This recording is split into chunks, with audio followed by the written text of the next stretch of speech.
The act of invading on one's privacy is one that feels as simple as it is intriguing.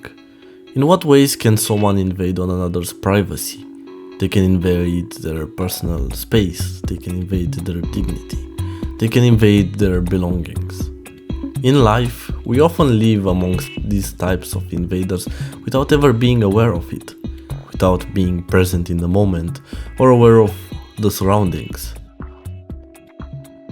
And it is this very idea of presence, or rather the lack of it, that brings my mind to the hiker, this invasion that feels similar to its existence. Why? Because hikers oftentimes are those who visit a place without deeply connecting to it, without living in the moment or resonating deeply with its roots to a certain degree of understanding that comes from integrating yourself as part of a habitat. Those who climb mountains and go hiking, they don't stay in the forest or the mountain itself. They enter the forest and then leave the forest. They enter a space, experience its surface, and then leave. They become mere invaders. Nowhere is that fact more pronounced than in a space like the forest, a place of utmost sanctity, an unraveling truth in which all animals coexist within a confined ecosystem of pure pain and suffering, yet outright beauty. Something most find at first glance nice becomes outwardly hostile and malevolent once looked inside, with an experience instilled within the confines of a paradigm shift. In typical fairy tale culture, and even in the context of stories and legends told throughout the years, the forest is presented as a treacherous and oftentimes outright maleficent place of mystical power. Think back to the stories of Hansel and Gretel, or the Red Riding Hood, even Snow White. In those stories, beings inhabiting the forest are either of great magical power, magical instability, or differentiate themselves from the norm to such an extent that they become oddities of reality itself. In that sense, a person living in the forest would be very strange. They would be an anomaly to their existence as a whole. The forest is not a place designed for permanent human presence. It is a space that demands reverence from the visitor, not belonging. To stay is to invite transformation, to step outside the familiar rhythm of human life and be claimed by something older, harsher, and profoundly alien. The figures who inhabit forests in our midst, the witches, the wolves, the wanderers, they are never fully human anymore. They have crossed some invisible threshold and are apathetic of those human emotions they once held in high regard. Bearing this in mind, the forest, its hostility and its revealing nature becomes more than a metaphor. It gives rise to the idea of a spiritual landscape, one which can only be derived from that of the aforementioned metaphor. And it's through this lens that I want to talk about a particular film, a film which has left on me a deep mark, one filled to the brim with symbolism and tied directly to the idea and concept of the forest. A movie which perfectly reflects these themes, which are resonated all throughout its runtime. The movie in question is Analife, an obscure Japanese film released in 2005. It's a work intrinsically tied to the forest, though not necessarily a physical one. In this case, perhaps through a simply metaphysical space which represents a forest. One that, unlike the real world, represents a view into the protagonist's minds. It is very much a movie about how society affects the personal psyche, narrativized through a trek in a place outside society. In this case, a forest. The forest itself does not represent a physical space, but merely a metaphor for the societal pressure that surrounds and shapes us. It stands in for the tangled expectations, unwritten rules, and unspoken judgments we carry, those whispers in the leaves that tells us who we must be, how we must feel, and where we don't belong. Metaphors which all provide this lens into isolation under the guise of the turn of the millennium. Yet, Analife doesn't only stick to this isolationism messaging. Under the direction of Kenji Goda, a virtually unknown filmmaker whose only other credit is a single short, the film plunges us into this inner landscape of the characters, which we manage to explore with astonishing clarity. And yet, despite this obscurity and the messaging, to me, this movie carves out a unique and powerful place for itself, through the immersive atmosphere it builds and the complex idea it graphically wrestles with. Because of the somewhat esoteric nature of Analife, the process of even finding the movie was quite an effort. I'd say the whole reason I managed to watch it in the first place was that I persevered. Even though the only version I could find online was dubbed, sometimes entirely untranslated version, my curiosity kept me watching until the very end. If you want to check out the film for yourself before watching this video, I'd recommend digging through the descriptions of some YouTube uploads that mention the title. I might add it in the description of this one, you might stumble upon it that way. It's definitely not an easy find, but I wouldn't say it's impossible either. That said, you won't find a Blu-ray or any official release on streaming platforms. Realistically, the only way to experience it is unfortunately through piracy. As someone who doesn't speak Japanese, I had to watch this entire film through a British dub. Something which creates an alienating feeling that grants it a sort of dreamlike atmosphere. I guess in the end, it inadvertently works in its favor, giving the whole experience a rather strange identity. I think a lot of what makes it compelling comes from its visuals and music. So given the fact that the language is British English, there's a constant first-person narration throughout delivered in a soft monotone. It's as if the film becomes suspended in some uncanny liminal space, neither entirely Japanese nor fully Western, and yet this off-kilter feeling, this unnatural blend, ends up enhancing Analife's dreamlike quality, in the end giving it a sort of dissociative identity disorder not often seen in many films. Much of what makes Analife work is the visual auditory experience in the first place, which in this case seems intentionally built around the idea of making the viewer feel detached and simultaneously entranced. It is very much unlike anything I've ever seen. I'd argue that the missing subtitles might as well have been a deliberate choice from the director, because first and foremost, if the viewer was focused on the subtitles, they might miss some crucial detail in Analife's presentation. A presentation which isn't only strong but strives to dissociate the viewer through a variety of techniques. Its atmosphere is constructed through beautifully crafted collage-like editing. Multiple images are often overlaid or cut together in a way that resembles the way comic books or manga are laid out. At times, the screen is split, with one half showing a scene playing out, while the other displays a continuation or reflection of the same moment, playing out simultaneously yet displaced in time. The resulting shots feel extremely loaded with information, but also grant detachment. You're not necessarily entirely there, not mentally or physically, as your attention is split between sometimes 3 to 4 separate shots, all displaying something different. Sometimes images fade in repeated blinks behind the characters, and other times it carefully angles itself and builds upon itself in an almost unapologetic manner through the reuse of the footage.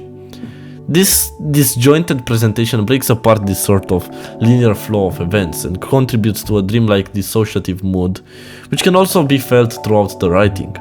The movie employs this look throughout, something which instills within me a powerful sense of loneliness, an afterimage, and effect of its use of avant-garde visuals. A lot of it is very amateurish, but to a degree that feels outwardly unique and inspiring.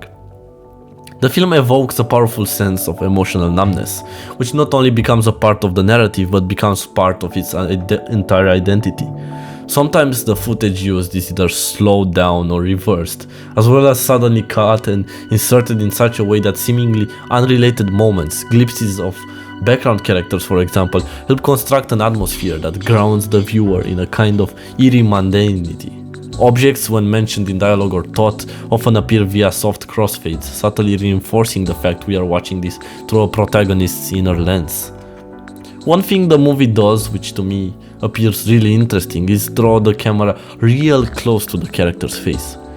This technique has certain similarities with something seen in the video game Silent Hill 2. In that game, the camera always stayed far away from James in order to instill a sense of emotional distance. I'm aware it's a strange example to give, but in that game the camera essentially tried hard to separate you, the player, from the being James. Here, the director of the movie applies a similar technique but in the inverse. The camera is drawn very close to the character's face. Since narration is also done in first person, we inadvertently and unwillingly are brought closer to these characters. This facilitates an intense, interwoven personal experience which permeates through the entire work. The resulting film is a sequence which bathes in its deeply art house style, something that feels more like an emotional collage than a conventional narrative or even a traditional film. The viewer is made to feel as though they are trapped in the protagonist's isolation, observing the world from an unreachable distance. It creates a rare sensation where it's just me and the protagonist, as if we're the only ones truly present in this detached and fractured reality. And it's in this suspended atmosphere that the deeper structure of the story starts slowly unfolding. At its core, this is the story about a group of people who have forgotten the reason they've gone into the forest, the metaphysical space we spoke about earlier, and now find themselves absent emotionally. They have forgotten the reason they've entered the mystifying space, and now remain stuck in an ever-present limbo. The film begins with a simple sentence displayed on the screen. One day, I met a bear in the forest. An encounter with a bear is something that could vary from culture to culture in meaning. To me, it's simply an encounter with death. Death outwardly knocking at the door and placing an unpredictable entity in your path. But the action of meeting a bear in the forest is a rich multi-layered symbol that resonates across psychology, mythology, and philosophy. At its core, the bear often embodies strength, protection, and the deep currents of the unconscious, but it still undoubtedly represents a symbol of destruction. Provoked or unprovoked, you are looking down the barrel of a shotgun and praying for it not to go off in the face of such a fierce predator. This entire idea, the one of the meetings with the bear in the forest, will become central to the themes of the story, as the entire runtime of the movie unfolds around the identity of the action itself, the reaction and sort of rebirth of the person who has met up with the bear. I often think about this meeting with the bear because to me it feels deeply rooted in esotericism. Every time I'm confused about something that denotes some kind of interpretation, I usually look towards Carl Jung's interpretation of it, because he tends to touch a certain interpersonal focal point, which I usually agree with. We spoke earlier about the metaphor of the forest, but I think the space the bear is found in is also important. The bear resides in the forest, and Carl Jung saw the forest as a symbol of the unconscious mind, one which is dark, mysterious, and full of untapped potential. Within the forest, the bear often emerges as a guardian of hidden wisdom and primal self. In Jungian analysis, the bear can signify those dangerous aspects of the unconscious that, if ignored, can overwhelm the psyche, yet when integrated they grant strength and authenticity. I wonder if that has some effect on the movie's pairings, no pun intended. Perhaps then the meeting with the bear is more than a simple event. Perhaps it is a quiet invitation, a warning that within the unconscious spaces of these characters, something ancient stirs, something that must be faced. It's right after the message featuring the story of the bear ends and the screen fades to black. Music begins to rise softly through the darkness. It builds gradually and beautifully up to a single point of light, and then breaks through, leaving us with three figures, one brought to the forefront of the image, and now we can finally face the first after image of those stuck in the forest. A man speaking about a song he heard while in the forest. He recalls the encounter of a girl with a bear and the fact she had dropped something he cannot remember. A song repeats endlessly in my head. A song about a girl who encounters a bear in the forest. The bear tells her to run away, and she does. But in the process, she drops something important. For the life of me, I can't recall what it is that she dropped. That's why the song continues to repeat endlessly in my head. Pause. Wait a minute.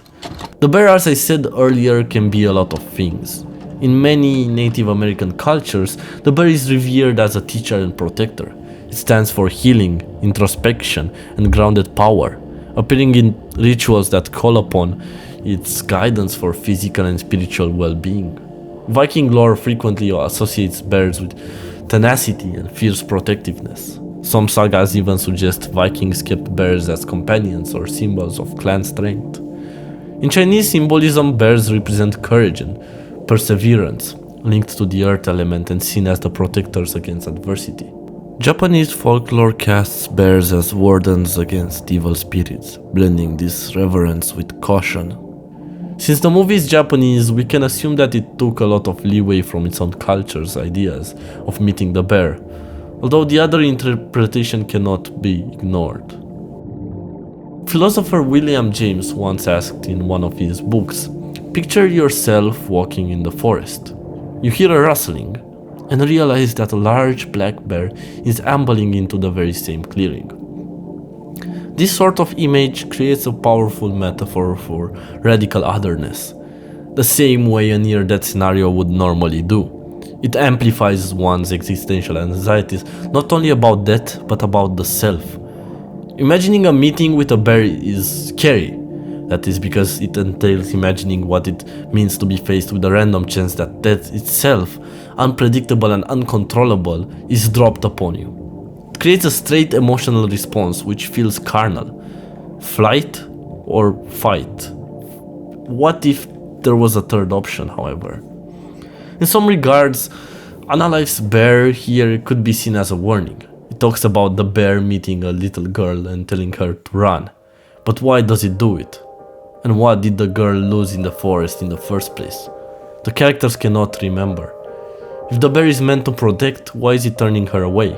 Why is it so much unlike the cultural zeitgeist formed around myth and the world's entire lore?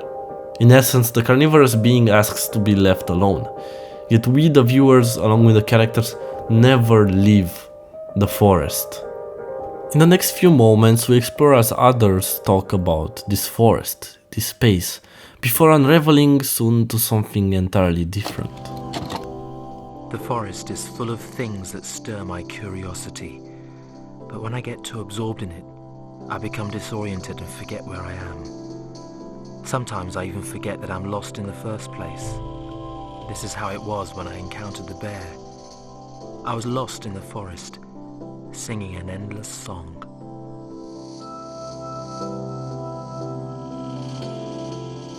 This is a story about the forest.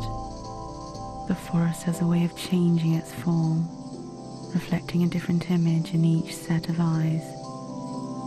But we all live in a forest that only we can see. A forest all to oneself, never to be shared.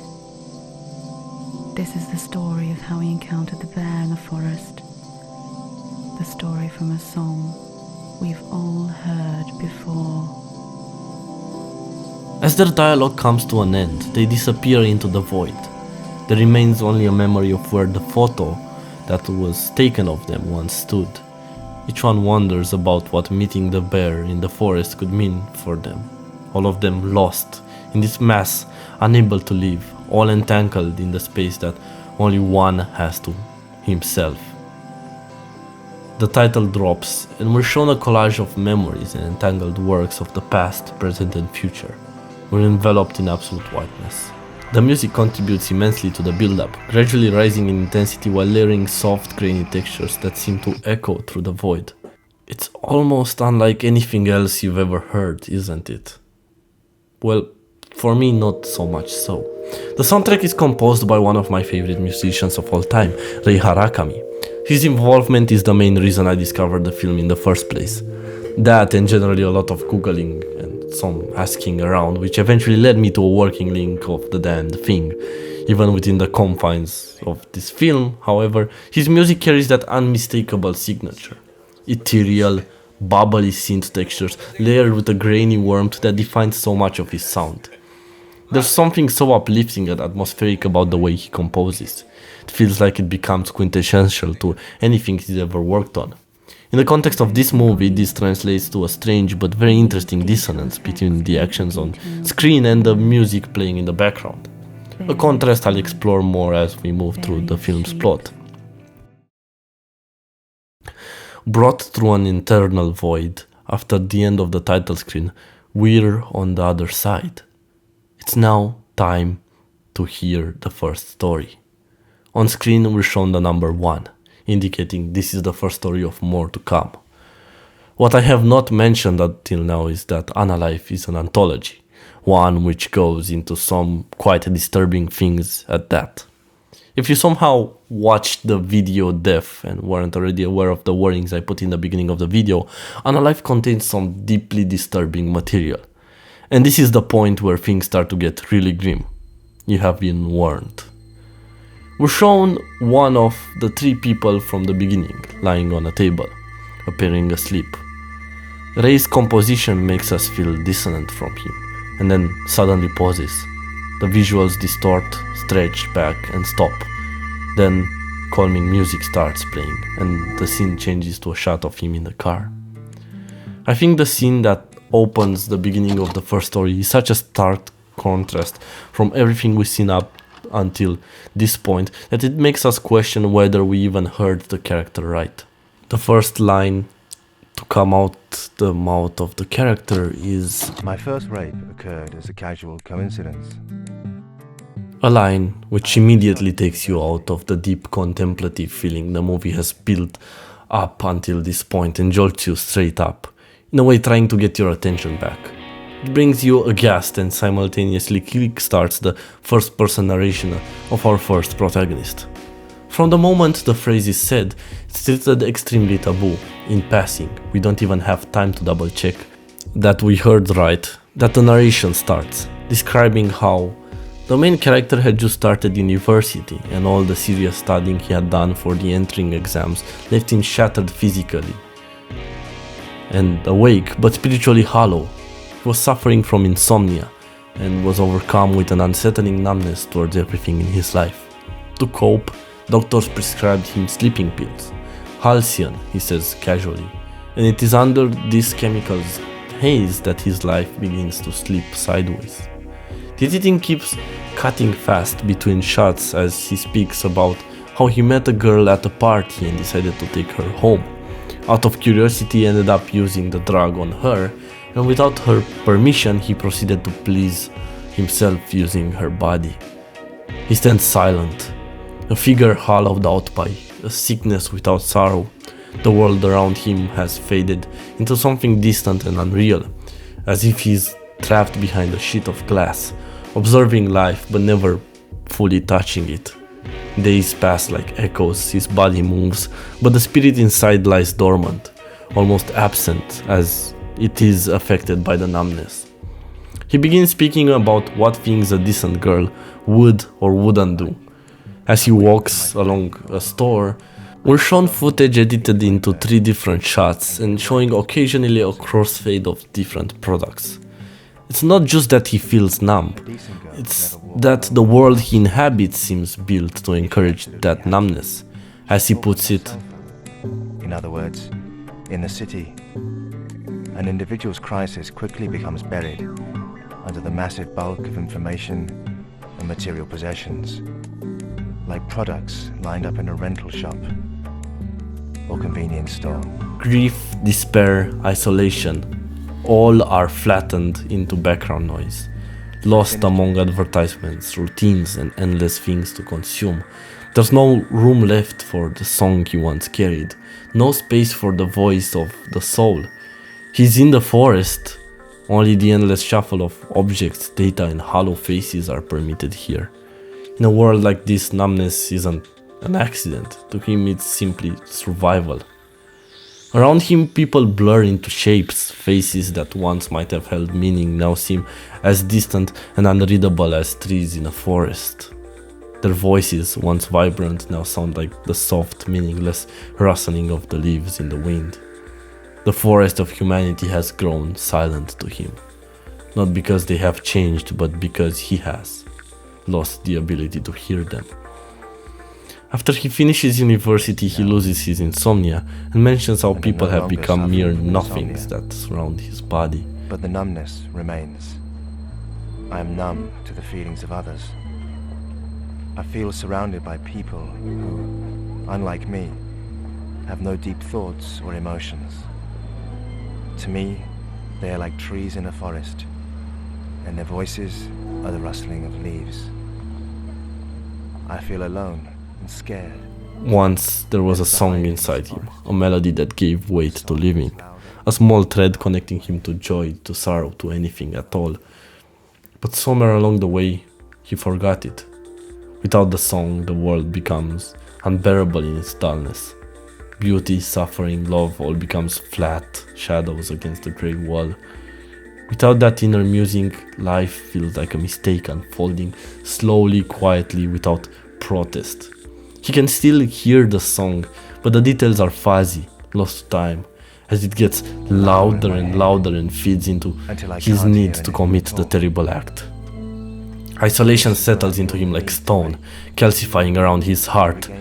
What once might have been armored becomes a prison. Cynicism creeps in, not the protective kind, but the kind that rots hope at its core. There's no more trust, no more tenderness, only the cold certainty that nothing matters, and that no one truly sees anyone else. And yet, even in this lifeless space, something stirs a faint remembrance of the forest song, calling to him from somewhere just beyond his reach. He begins speaking about the chances of getting caught during the act, and comes to the conclusion that with enough boldness and carefulness, the possibility of getting caught becomes zero. And he does so by using crime statistics as an The possibility example. of getting caught for rape is as close to zero as you can get. This, to me, feels utterly haunting, if not downright disturbing. Japan, perhaps more than any other nation, has lived through this collapse before the rest of the world even noticed. The last decade of the 1990s hollowed out its economy, its spirit and its people, long before 2008 would bring similar ruin to the West.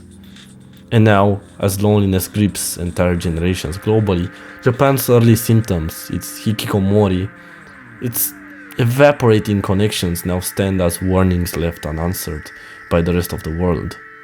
Analife to me does not merely depict one man's collapse or the collapse of multiple people. It's showing outwardly a societal decline that comes from desensitization.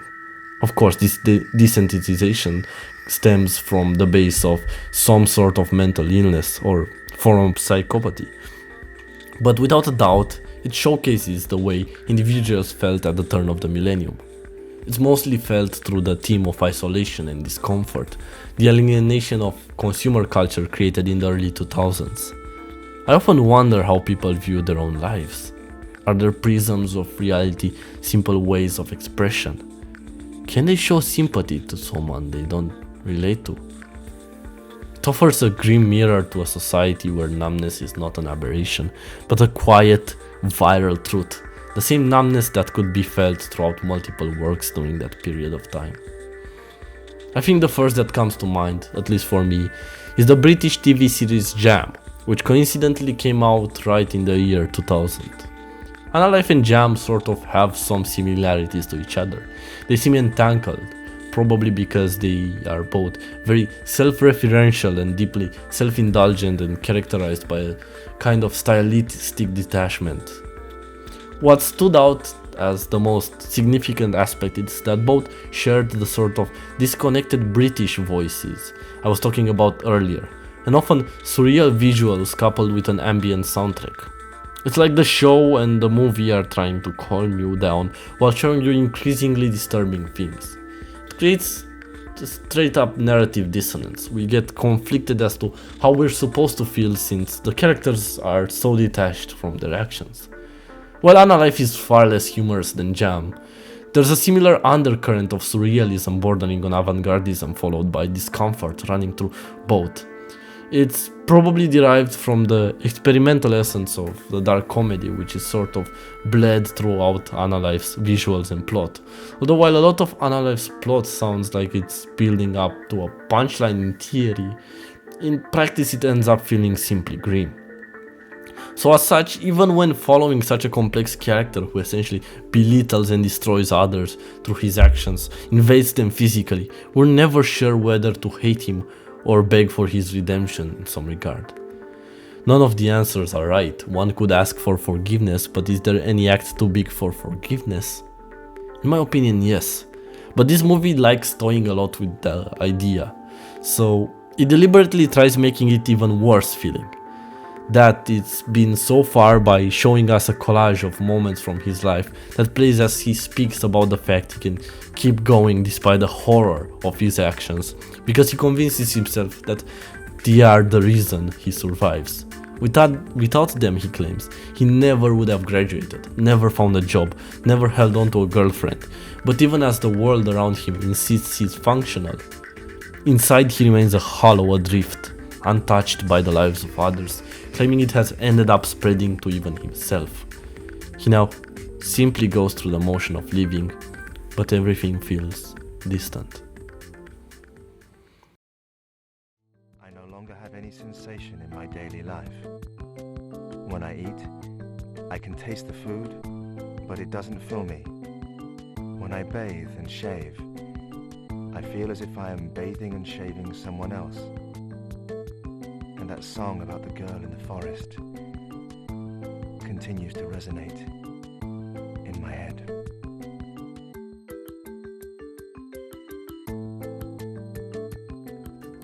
In his rationalization, he draws a grim parallel, like prostitution. He acknowledges that his crimes reduce others to objects, but unlike prostitution, there is no communication, no exchange, no human recognition at all. It is, in his view, a silent and absolute domination, a final serving of connection that reflects the void inside him. He merely runs on the ideas he has had in the past, memories of the past, to perform mundane tasks, only being present during the action of and while thinking of rape. We're presented one of his acts in excruciating detail, the way he finds his victims, stalks them, and commits the act. It's all horrible. We witness this, and as viewers, we can only sit in mere shock. It's not violence, but it's invasion. Violence born not from anger, but from absence. The act of harm no longer carries the drama of moral conflict. It is performed with the same detached inevitability as breathing, walking, or blinking, or stepping on a bug. This is the true horror of his condition. Not that it destroys kindness, but that it erases the very idea of the other. No relation, no reaction, mere flesh. It leaves behind a life where no soul is recognized, where every gesture is a motion through fog, and terrible acts fall often into silence, unnoticed even by the one committing it. And in the end, he feels relieved just for a moment of that numbness possessing his body. It leaves just for him to later ache and miss it, the moment he regains emotion.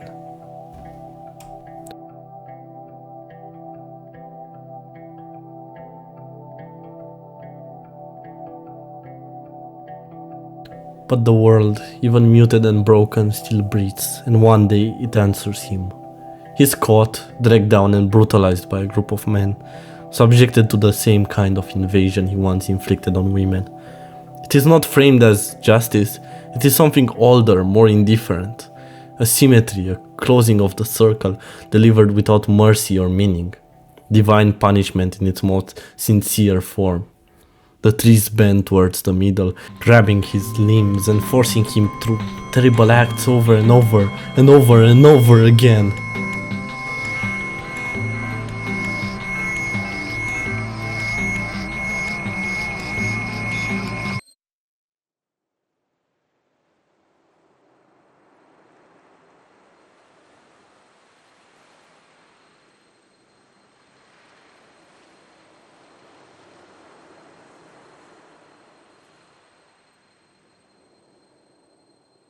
When he wakes, the day is already breaking. The world remains the same, silent, indifferent.